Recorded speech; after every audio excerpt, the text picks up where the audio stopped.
불신앙, 우리가 지금까지 믿는 자 안에 있는 불신앙, 또 지난주에 기도자 안에 있는 불신앙에 이어서 오늘은 예배자, 예배 안 드리는 사람이 아니라 예배를 드리고 있는데도 불구하고 불신앙의 요소를 담고 있는 그런 예배의 모습에 대해서 함께 생각을 하고 우리의 신앙을 점검해 보려고 합니다. 코로나19가 참 많은 것을 변화시키고 있지만 그 가운데 또 신앙적인 면에도 많은 영향을 끼치고 있음을 우리가 피부로 경험하고 있습니다. 특별히 예배 드리는 데 있어서 오늘처럼 비대면 또는 숫자가 정해져 있는, 그리고 마스크를 끼고 거리를 두고 어떤 규정을 지키면서 드려야 되는 이런 제약이 있는 예배를 드리는 그런 시대가 되었습니다.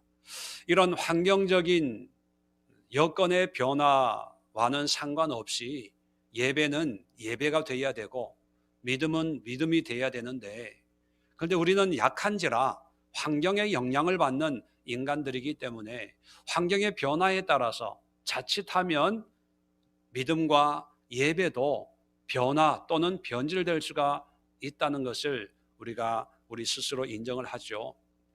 그렇다면 길어지는 코로나19와 햇수로 2년째 접어든 오늘날의 코로나19 상황 속에서 예배를 드리고 있는 우리 예배자들이 우리 안에 있는 불신앙의 요소는 혹 없는지 우리가 함께 오늘 본문을 통해서 살펴보고 점검해 보려고 합니다.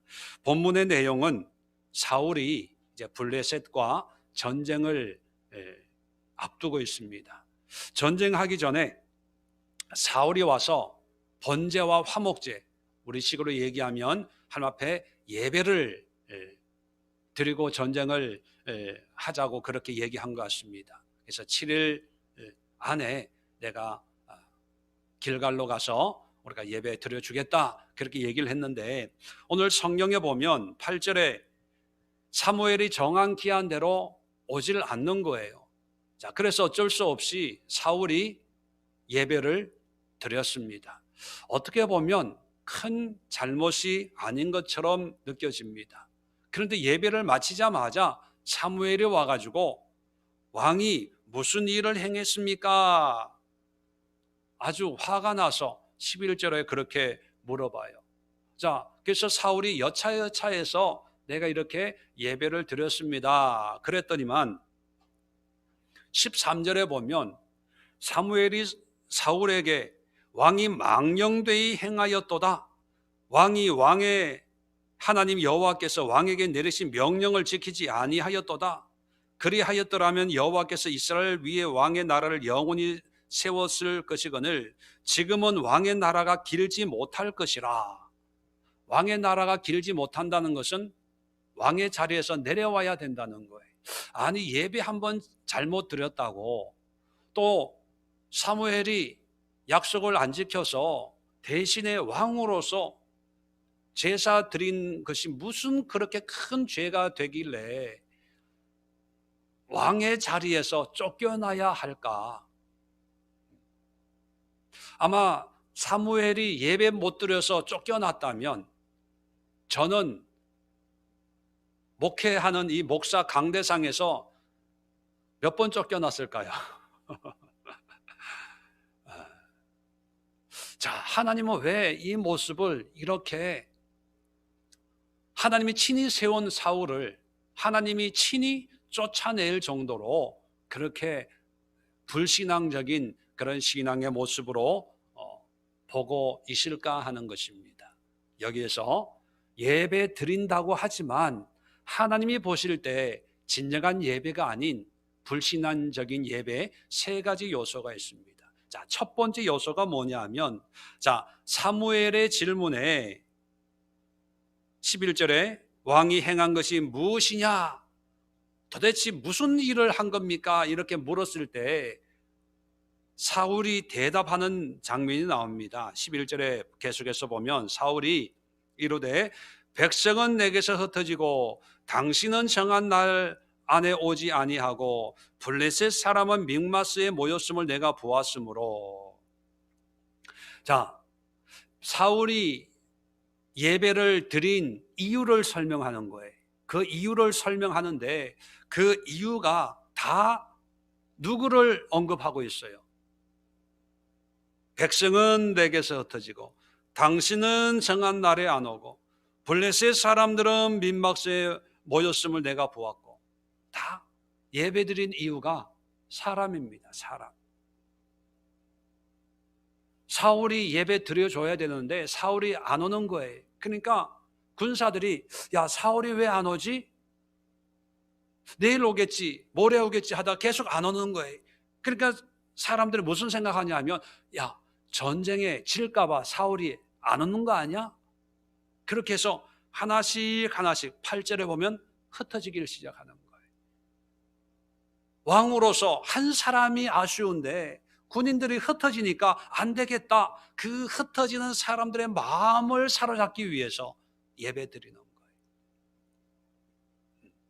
예배 드리면 사람들 마음이 좀 예배 드렸으니까 하나님이 우리를 도와주시겠지. 또 예배 드렸으니까 은혜 받고 또 감동 받고 또 예배 드렸으니까 위안을 삼고 나와 함께 전쟁에 임하겠지.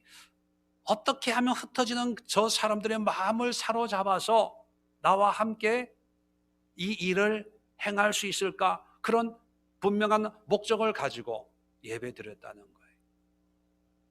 또 예배 드린 것이 사무엘이 안 오니까, 사람이 없으니까 나라도 해야지. 또 블레셋 사람들이 모여서 나를 치려고 내려올지 모르니까 빨리 예배 드려서 블레셋 사람들이 전쟁을 쉽게 일으키지 못하도록 저들에게 뭔가 이렇게 우리는 하나님과 함께 하고 있다, 이것을 빨리 보여줘야 되니까 예배를 드렸습니다. 그렇게 얘기하는 거예요. 참 상황 판단은 정확할지 모릅니다. 근데 문제는 뭐냐 하면 예배란 의미를 전혀 이해하지 못하는 것이지요.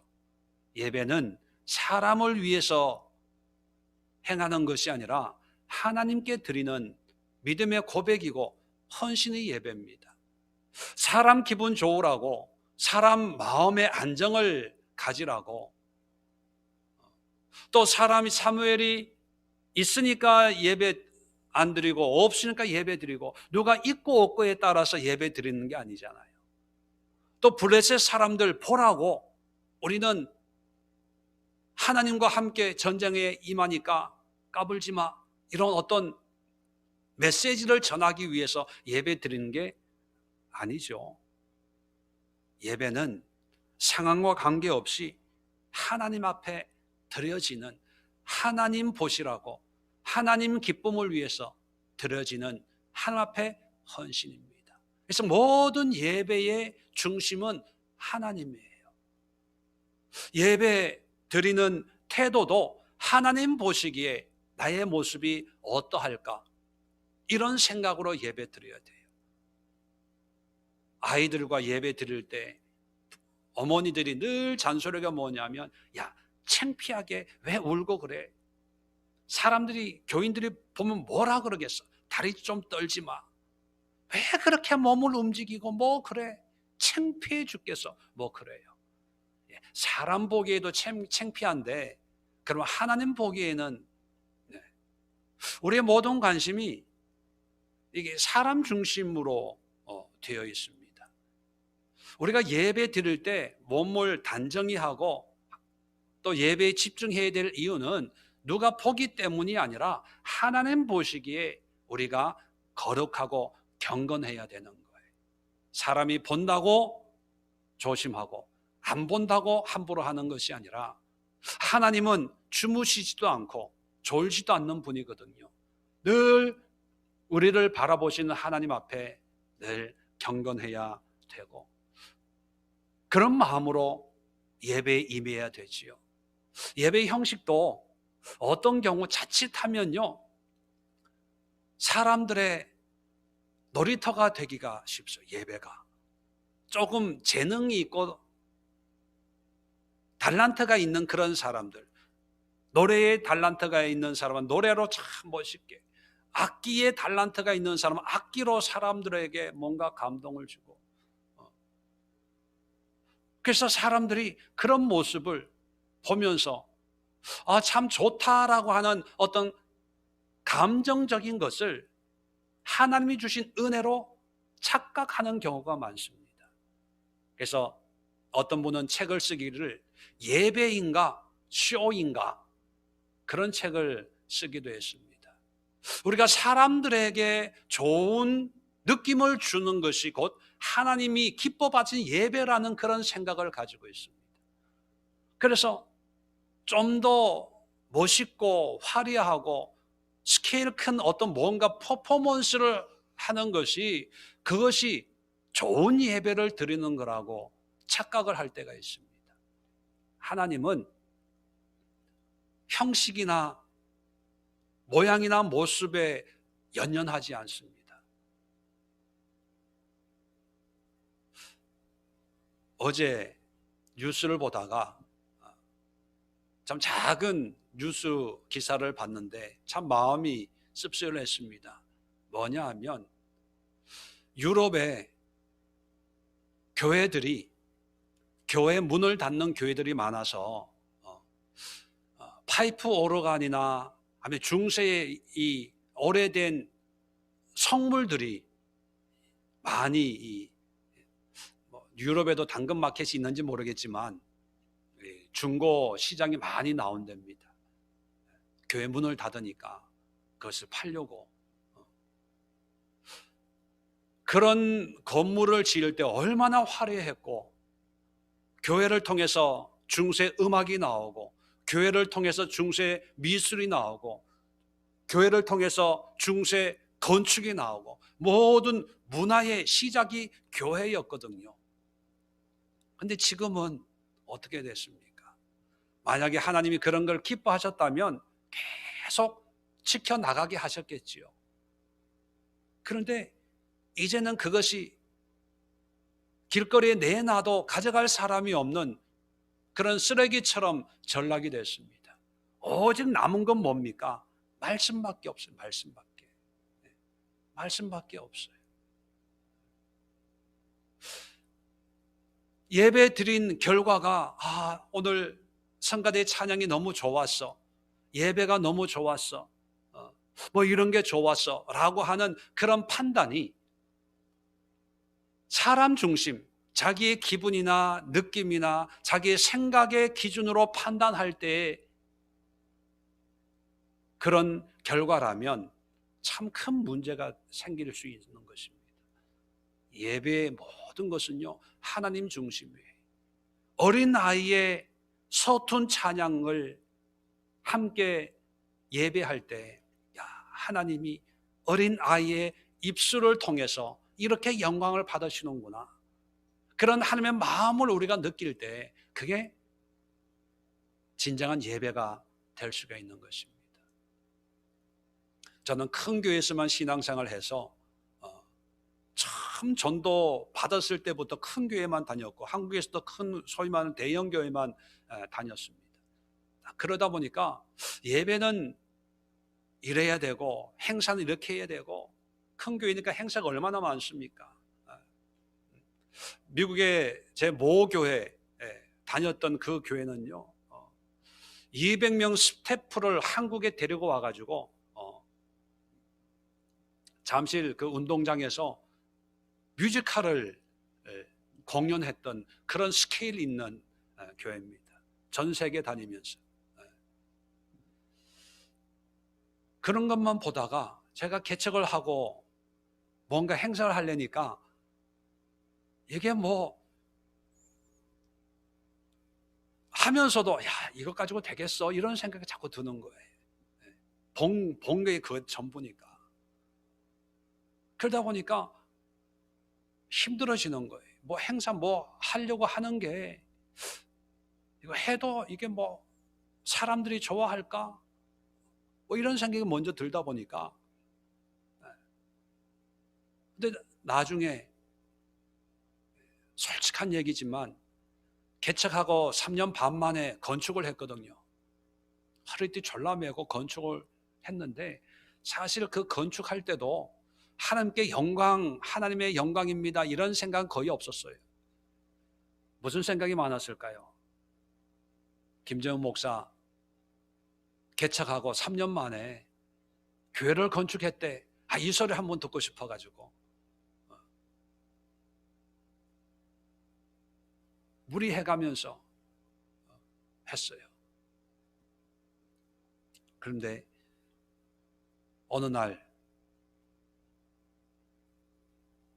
하나님이 지혜를 주셔서 모든 걸 하루아침에 내려놓게 만들면서 하나님하고 씨름하면서 10년 걸려서 10년 제 생각을 바꾸기가 내 안에 있는 그런 세상적인 사람을 의식하는 누가 보기에 뭐 이런 그거를 바꾸기에 10년 동안 씨름을 하고 그걸 바꾸도록 하나님이 저의 그런 높아진 생각을 다 깨뜨려요. 부끄러움을 당하게 하고 창피를 당하게 하고 네가 그렇게 의식했던 사람들 앞에 너의 모습은 요거밖에 안 되는 거야. 부끄러움을 당하게 하고 별소리 다 듣게 하고 그런 사람이 무슨 목사야 이런 소리까지 듣게 하고 그러면서 만들어진 게 아직도 요 정도예요. 요 정도. 여러분, 우리 신앙도 물론 사람을 의식하지 말라는 거 아닙니다. 의식해야죠. 성도 간에 어떤 공동체를 이루고 있기 때문에. 그런데 더 중요한 것은 모든 예배가 하나님이 되어야 됩니다. 설교를 통해서 김재원 목사 설교 좋아 이런 얘기 하지 마세요. 이렇게 얘기하는 분도 없지만 제가 가장 바라고 싶은 이야기는 뭐냐면 목사님 설교를 통해서 하나님의 마음을 깨달았어. 하나님이 나에게 주시는 말씀을 내가 들었어. 하나님의 감동을 들었어. 오늘 설교를 통해서 하나님 앞에 내가 이렇게 살아야 되겠구나 그런 걸 깨달았어. 이렇게 얘기해 주었으면 좋겠어요. 찬양도 마찬가지입니다. 박 집사님 찬양 오늘 너무 은혜로웠어요. 그게 아니라 찬양을 통해서 하나님의 마음을 깨달았어요. 찬송가 가사를 통해서 하나님의 임재를 느꼈어요. 찬양을 통하여 하나님이 우리와 함께 하심을 느낄 수 있었습니다. 교회 안의 모든 것은요 하나님께 드리는 거기 때문에 사람이 판단하고 사람의 기준으로 뭔가를 해서는 안 된다는 것입니다. 두 번째 12절을 보면 사람들을 의식해서 계속해서 12절 이에 내가 이르기를 블레셋 사람들이 나를 치러 길갈로 내려오겠거늘. 보세요. 밑줄 그어놓으세요. 내가 여호와께 은혜를 간구하지 못하였다 하고 부득이 하여 번제를 드렸나이다. 번제를 드린 목적은 뭐를 간구하기 위해서 드렸다고요? 여호와께 은혜를 간구하지 못했다. 참 은혜로운 말이에요. 블레셋 사람들이 이제 쳐들어올 것 같은데 하나님의 은혜가 있어야 전쟁에 이길 수 있으니까 은혜를 구하지 못했기 때문에 내가 예배를 드렸습니다. 그럼 예배의 목적이 하나님의 은혜를 구하는 거예요. 그런데 솔직히 보면 사울이 구한 은혜의 실체는 뭘까요?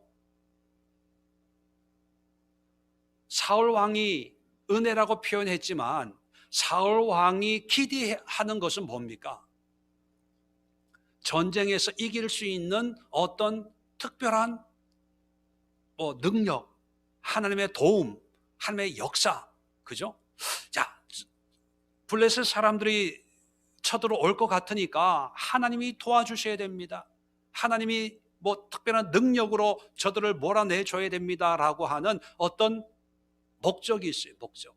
말로는 하나님의 은혜라고 신앙적인 그런 두루뭉술이한 표현을 하고 있지만 실질적으로는 분명한 목적이 있어요.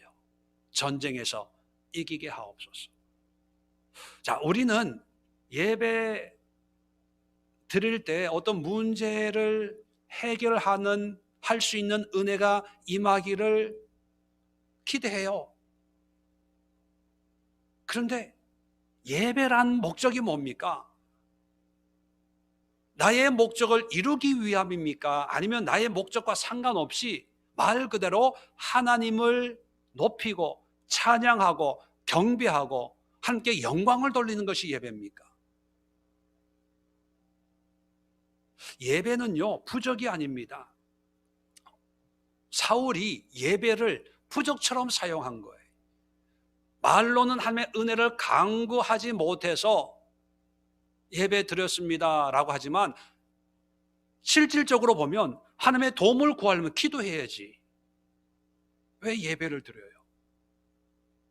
예배라고 하는 것은요, 예배학적으로 보면 예배는 하나님을 대면하고 그 하나님께 영광과 찬양과 경배를 또 올려드리는 것이 예배입니다.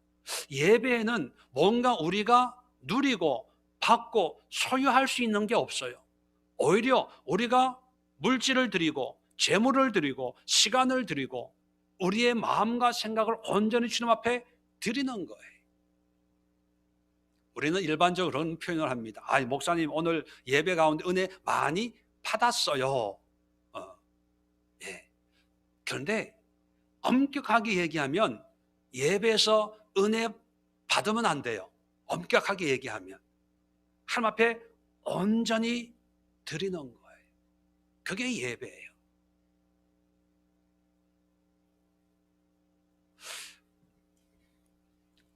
사무엘상 4장을 한번 열어보세요.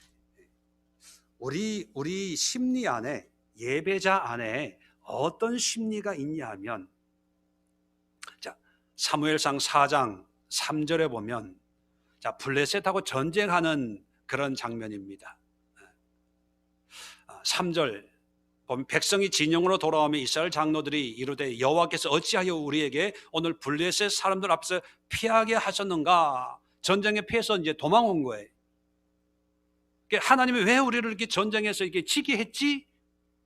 그러고 있는데, 그러면서 뭐라 그러냐면 여호와의 언약궤를 실로에서 우리에게로 가져다가 우리 중에 있게 하여 그것으로 우리 원수들의 손에서 구원하게 하자 하니, 이에 백성이 실로에 사람을 보내 그 룹 사이에 계신 만군의 여호와의 언약궤를 거기서 가져왔고 엘리의 두 아들 홈리와 비느하스는 하나님의 언약궤와 함께 거기에 있었더라. 전쟁에 지니까 하나님의 언약궤라고 하는 예배의 상징이거든요. 하나님의 임재의 상징. 그게 있으면 하나님이 전쟁 이기게 해주시겠지 하고 언약궤를 가지고 온 거예요. 그리고 제사장 엘리의 두 아들 제사장도 데리고 온 거예요. 네.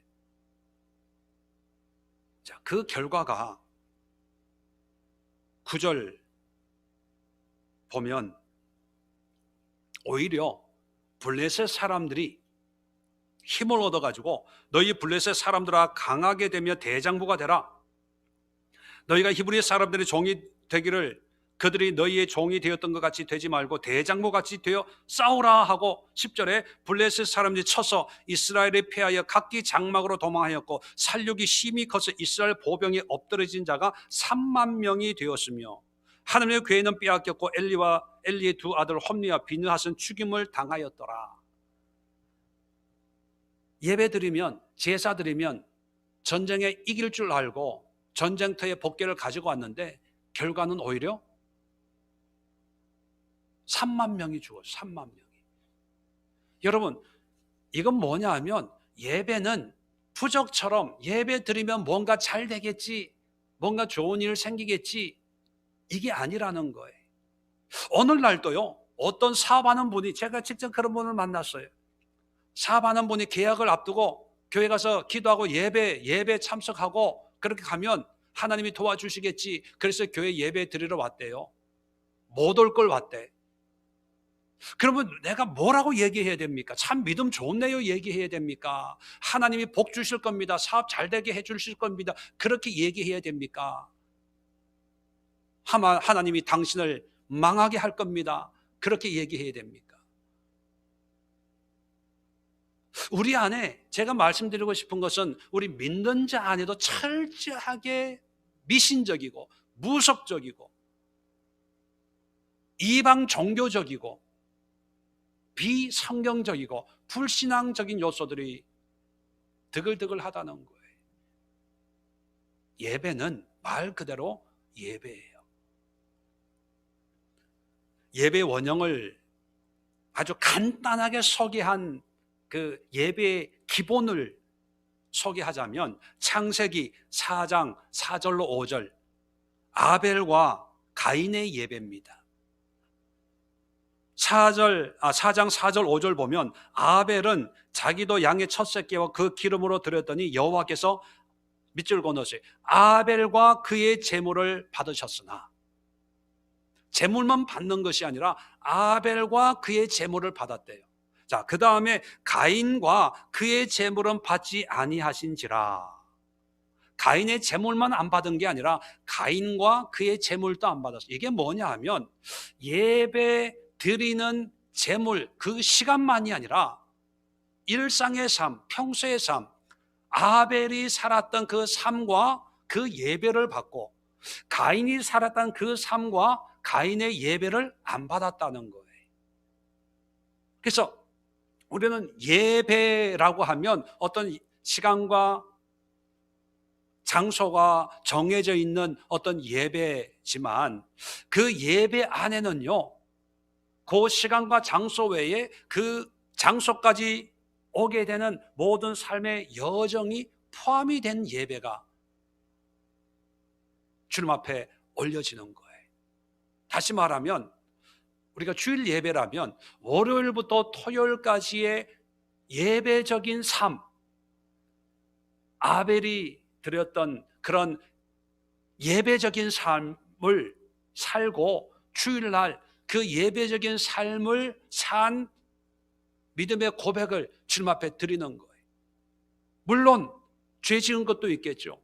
그런 것을 회개하고 예배 드리고 또 잘한 것도 있겠죠. 하나님의 은혜 받은 것도 있겠죠. 그런 거에 감사와 고백으로 예배하는 것이 공동체적인 예배입니다. 그래서 예배와 함께 예배적 삶이 있어야 돼요. 자, 이것을 로마서 12장 1절에 우리가 잘 알고 있는 것처럼 너희 몸을 하나님이 기뻐하는 거룩한 산 제물로 드려라. 이는 너희가 드릴 영적 예배니라. 우리의 몸을 드리라고 하는 게 뭡니까? 예배적인 삶을 드리라는 거예요. 삶을. 뭔가 부적 미신 섬기듯이 예배 드리면 복 받고 예배 안 드리면 복 안 받고 그렇게 나온 말이 뭐냐면 주일 성수라는 말이에요. 저는 주일 성수라는 말을 정말 싫어해요. 그건 뭐냐? 어떤 개념이냐 하면 문자 자체는 좋아요. 문제가 없어요. 근데 그걸 받아들이는 인식의 문제가 뭐냐면 평소에는 대충 살다가 주일 되면 무조건 교회 가서 졸더라도 교회 가서 예배 참석하면 주일 성수했다고 생각하는 거예요. 월요일부터 토요일까지는 내 살고 싶은 대로 하고 싶은 대로 썩낼 거 썩내고 화낼 거 화내고 하고 싶은 대로 다 하다가 먹고 마시고 피우고 다 하다가 주일날 되면 양복 입고 교회 가서 거룩하게 예배 참석하면 그게 주일 성수라고 하는 그런 개념이 일반화가 됐기 때문에 주일 성수라는 그런 의미가 저는 개인적으로 싫어하는 이유가 되는 것이지. 예배는 우리의 삶을 드리는 거예요. 자, 오늘 본문에 잠깐 나오는 기드온, 사울의 아들 기드온의 이야기가 있습니다. 오늘 성경을 다시 13장, 오늘 사무엘상 13장 2절 한번 보면요, 3절입니다. 3절. 13장 3절.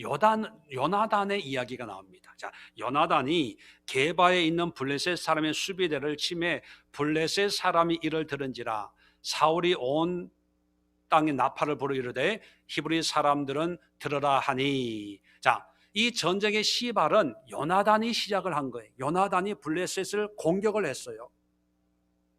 자, 그런데 아버지 사울은 전쟁하기 전에 예배를 드려야 된다, 이런 생각을 가지고 있는 사람이에요.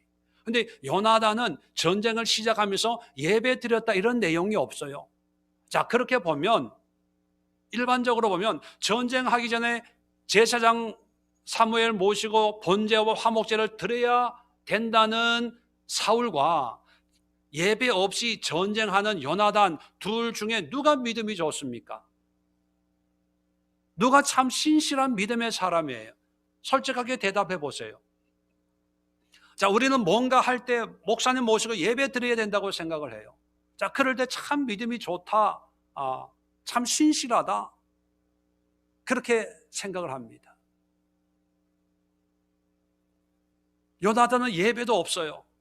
자, 전쟁을 시작합니다. 자, 14장을 한번 보세요. 14장 전체를 보면 요나단의 이야기가 나와요.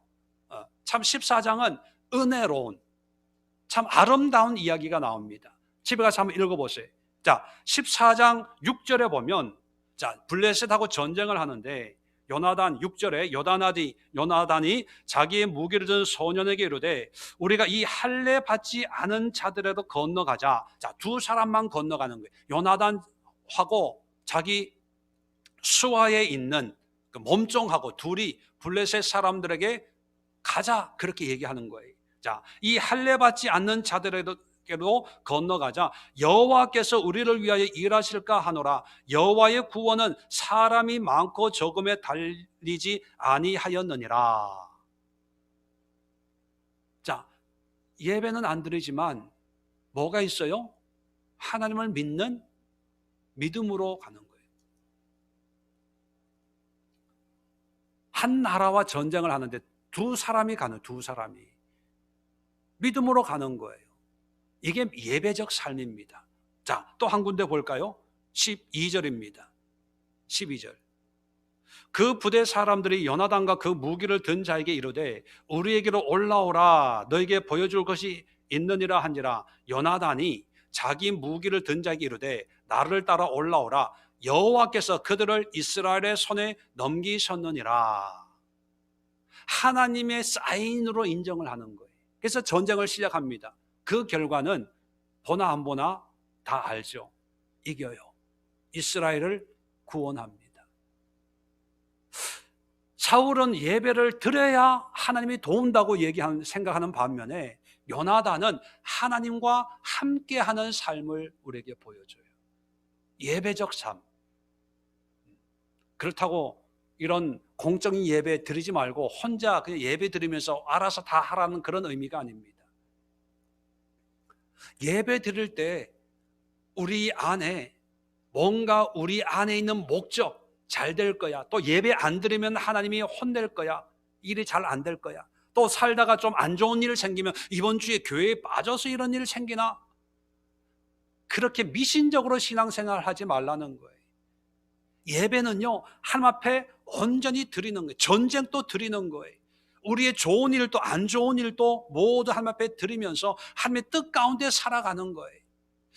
요나단의 이런 삶의 연속이 안식일에 예배로 주님 앞에 합하여 올려지는 거고, 또 일상의 예배적인 삶을 살다가 또 절기에 하나님 앞에 은혜와 기쁨과 감사로 주님 앞에 올려지는 것이지, 예배를 드림으로 내가 뭔가 잘 되고 예배를 안 드렸기 때문에 뭔가 안 되고 이런 미신적인 생각을 해서는 안 된다는 것입니다. 우리의 생활 속에 하나님의 은혜를 날마다 묵상하고 그 하나님의 뜻에 순종하며 하나님과 동행하는 그런 삶의 연장선이 예배고, 그렇게 살던 사람들이 함께 모여서 드리는 예배가 바로 공적인 예배, 주일 예배, 금요 예배, 수요 예배. 그리고 흩어지면 흩어져서 우리의 삶의 현장에서 삶으로 하나님과 살아가는 그런 예배적인 삶이 우리가 드려야 될 그런 예배라는 것, 여러분 기억할 수 있기를 바랍니다. 자, 마지막으로 13절, 오늘 본문 계속해서 봅니다. 13절. 자, 사무엘이 사울에게 망령되이 행하였다. 왕의 하나님 여호와께서 왕에게 내리신 명령을 지키지 아니하였다. 그렇게 얘기를 합니다. 그 결과가 14절에 아까도 읽어드린 것처럼 왕의 나라가 길지 못할 것이라.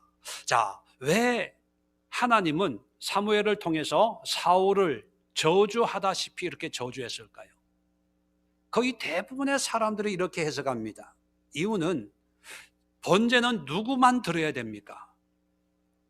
제사장인 사무엘이 드려야 되는데 사울이 드려서 하나님이 화가 났다. 여러분들 그렇게 생각하세요? 그러면요, 다윗도 예배 드려서는 안 돼요. 다윗 시대도 제사장이 있었잖아요. 사사기에 보면 사사들도 번제를 드려요. 그 사람 다 죽어야 돼요. 물론 번제는 사무엘 제사장이 드리도록 율법에 그렇게 되어 있습니다. 자, 그런데 여러분 잘 아시는 것처럼 사무엘상 21장에 보면 다윗이 사울에게 쫓겨가가지고 높당에 있는 제사장 집에 도망을 갑니다. 가서 뭐라 그러냐면 우리가 먹지도 며칠 동안 굶었는데 뭐 먹을 거 좀 주세요 하니까 제사장이 진설병 외에는 먹을 게 없는데 그렇게 얘기합니다. 여러분 진설병 뭔지 아시죠? 지성소에 법궤 앞에 하나님 앞에 드리는 그 떡이에요. 12줄로 12개의 떡을 만들어 가지고 그 누구만 먹어야 됩니까? 제사장만 먹어야 돼요. 근데 그 제사장이 그 떡을 다윗에게 줘요. 다윗이 그걸 먹었어요. 다윗만 먹은 게 아니라 다윗과 함께한 사람들도 같이 먹었어요. 이것을 예수님도 인정을 해요. 마태복음 12장 3절로 4절에 예수께서 이르시되 다윗이 자기와 그 함께한 자들이 시장할 때 한 일을 읽지 못하였느냐? 그가 하나님의 전에 들어가서 제사장 외에는 자기나 그 함께한 자들 먹어서는 안 되는 진설병을 먹지 아니하였느냐? 우리가 성경 볼 때 참 고정관념으로 자꾸 봐요. 그래서 이 사건에 이런 결과가 나온 게 사울이 사무엘 대신에 번제를 드려서 이렇게 됐다고 얘기합니다. 자, 그러면 만약 그렇게 해석을 한다면 사무엘이 와가지고 사울을 책망할 때 아니 내가 드려야 되는데 왜 당신이 드려? 이렇게 얘기할 수 있잖아요. 근데 사무엘은 한 번도 그런 언급을 한 적이 없어요. 하나님의 명령을 어겼습니다. 망령되이 행하였습니다. 그리고 이 하나님의 화난 이유를 분명히 말해준 단서가 있습니다.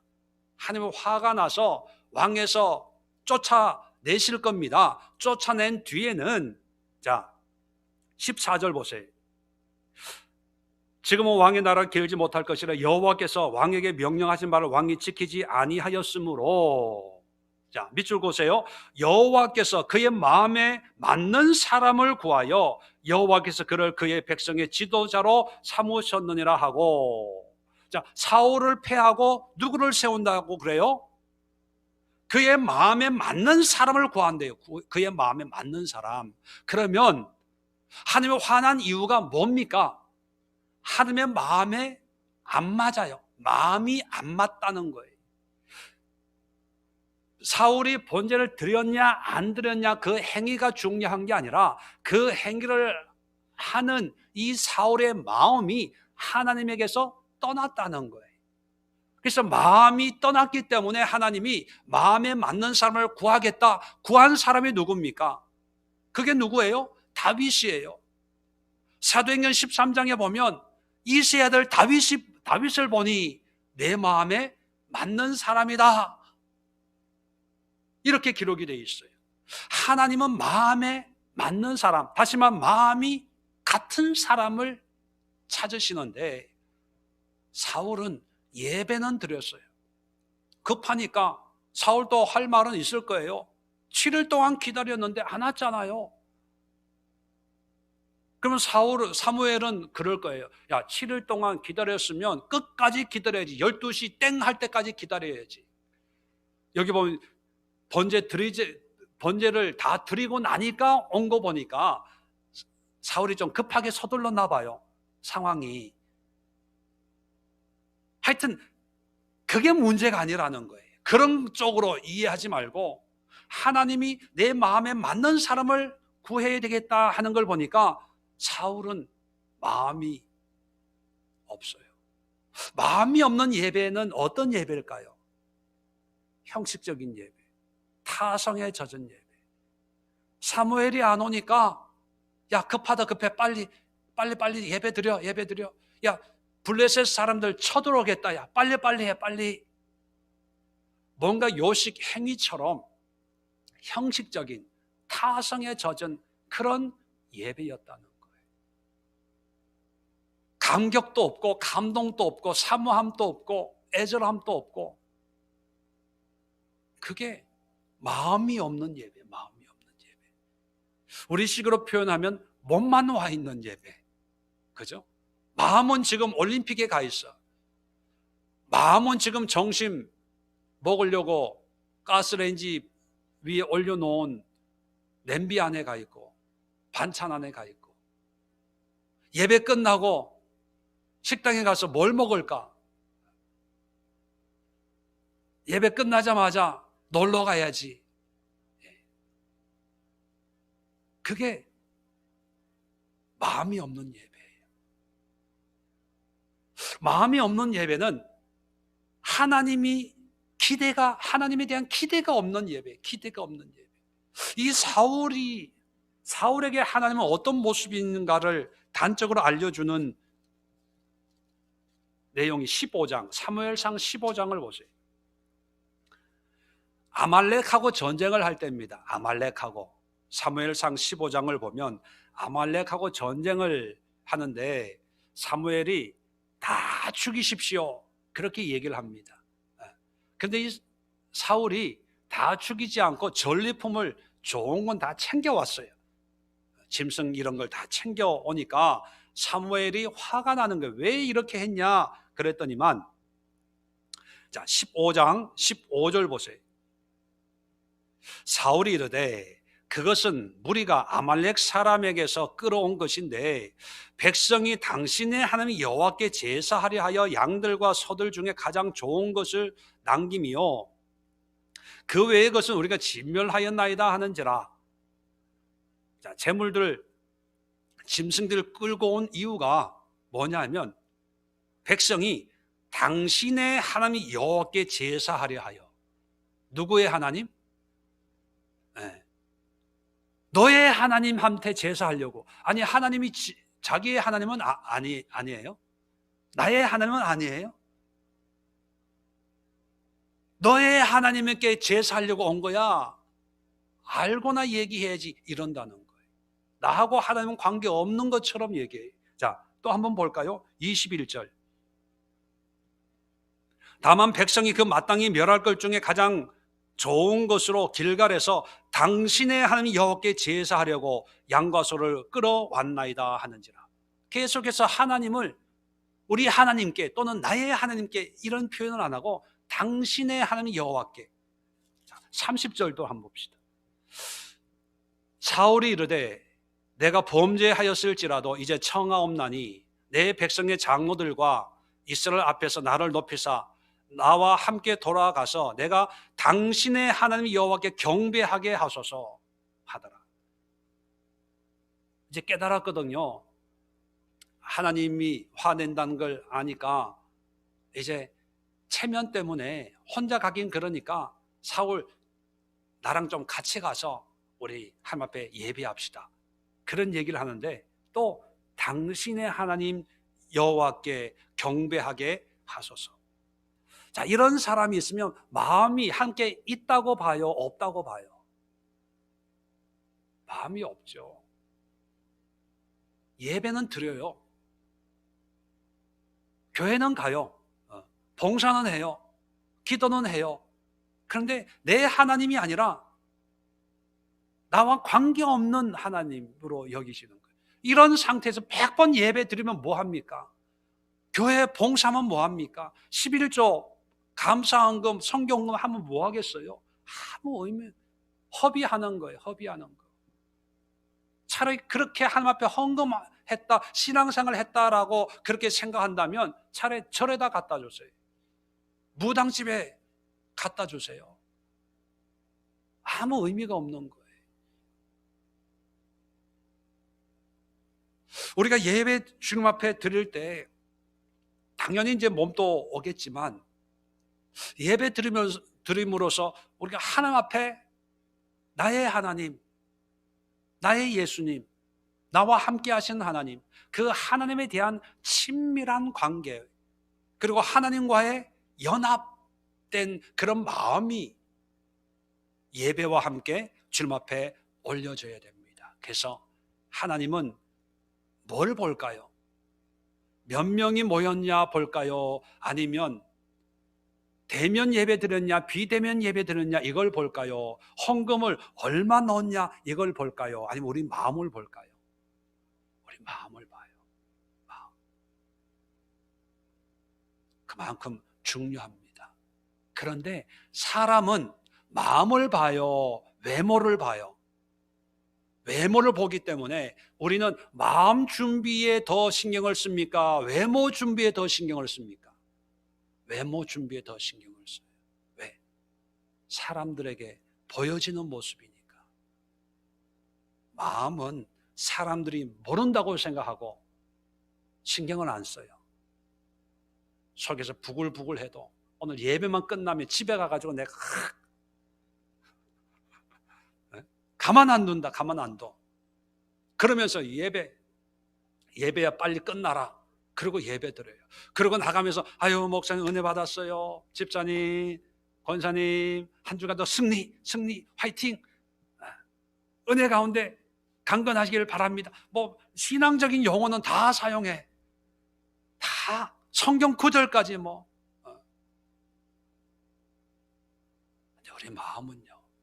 하나님은 그걸 보시는 거예요. 어쩌면 우리는 지금까지 사람들에게 보여주는 예배를 20년, 30년, 40년 드렸는지도 몰라요. 담임 목사에게 보여지는 그런 예배를 지금까지 열심히 드렸는지 모르고요.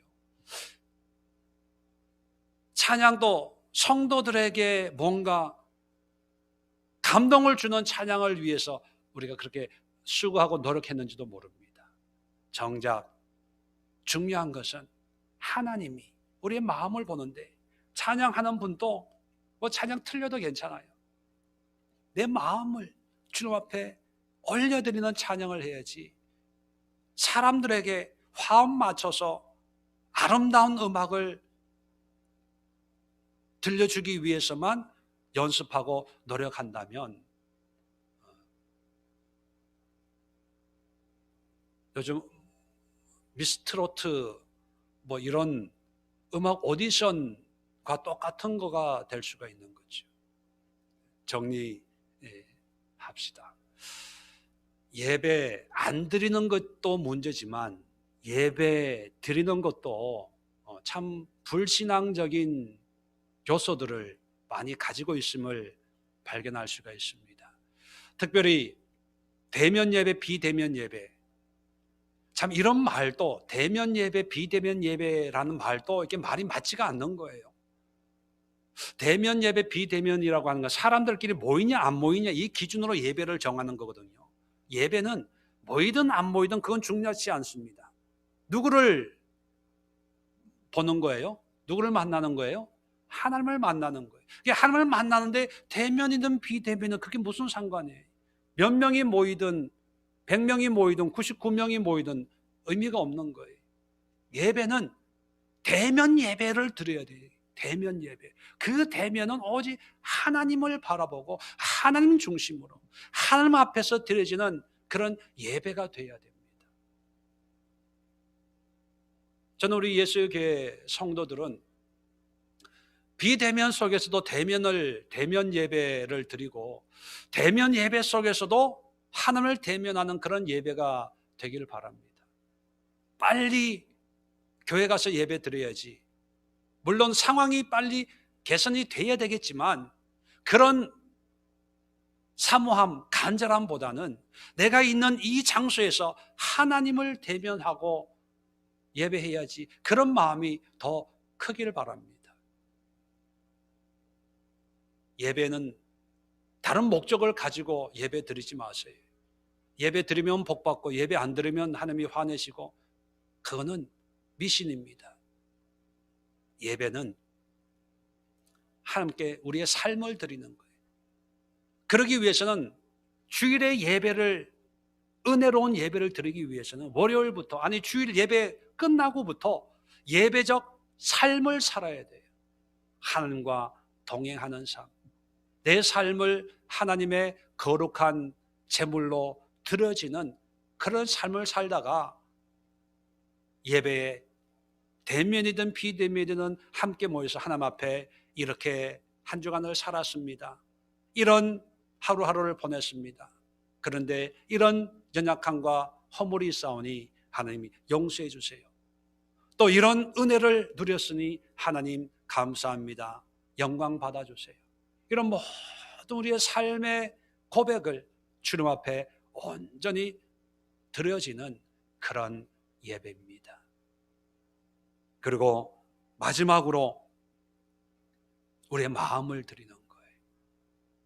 주님을 사랑하고 주님과 함께하는. 그래서 예배 형식이 이렇든 저렇든 그게 중요한 게 아니지요.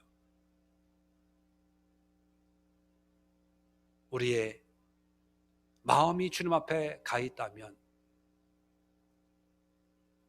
어떤 환경에서 드리는 예배든지 그것은 바로 천국을 경험하는 하나님의 영광 가운데 있는 그런 은혜와 진리의 예배가 아닐까, 그런 생각을 하면서 코로나19의 이 상황 속에서도 어렵지만 영적인 예배, 진리의 예배를 드릴 수 있도록 우리 안에 있는 모든 불신앙적인 요소들을 다 걷어내고 하나님이 기뻐하는 그런 모습으로 회복하여 예배하는 우리 예수의 모든 성도들 될 수 있기를 주의 이름으로 간절히 축원드립니다. 기도하겠습니다. 좋으신 하나님, 은혜와 사랑을 감사합니다. 예배는 드리지만 진정한 예배를 드릴 수 없는